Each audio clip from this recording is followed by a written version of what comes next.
I'm joined now by Professor Adamu Beki, the Pro-Chancellor of Nasarawa State University, to discuss to what extent rising insecurity has affected Nigeria's education sector. Well, thank you very much for joining us on News Now. The latest reports by the United Nations shows that more than 1,000 children have been kidnapped in Nigeria since 2013. Now, how much of an impact do you think this has had on Nigeria's education sector?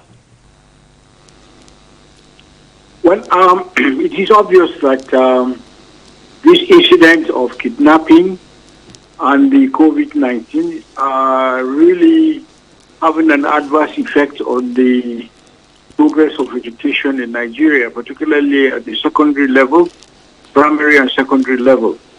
And the report from the United Nations has made it very clear that we are passing through difficult times in terms of the continuity of our educational system. And it's going to take us quite a Herculean task to return to normal.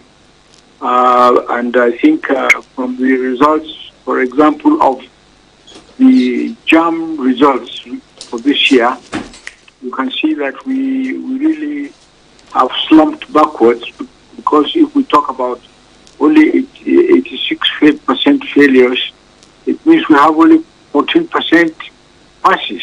So we really have gone through some difficult times, and it will take some effort on the part of the authorities of the educational system to bring us to normalcy.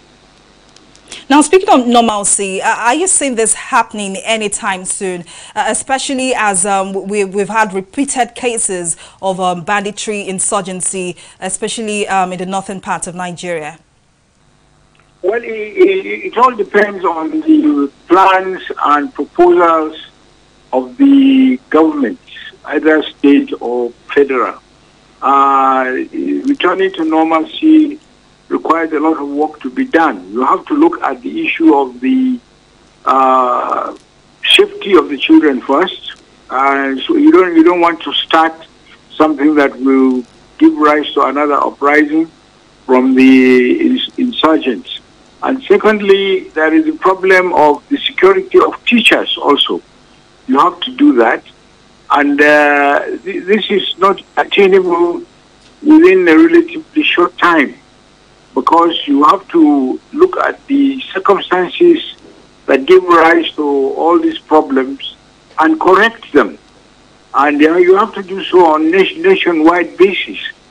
And this will require some funding. It will require some people with the skills to do what is expected of them to do.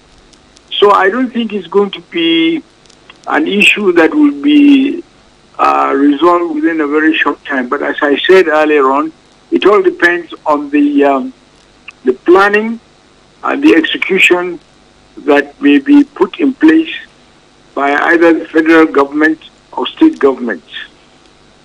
Well, certainly, Professor Beki, we do hope that these cases do not reoccur again. Well, thank you very much for your contribution on this topic.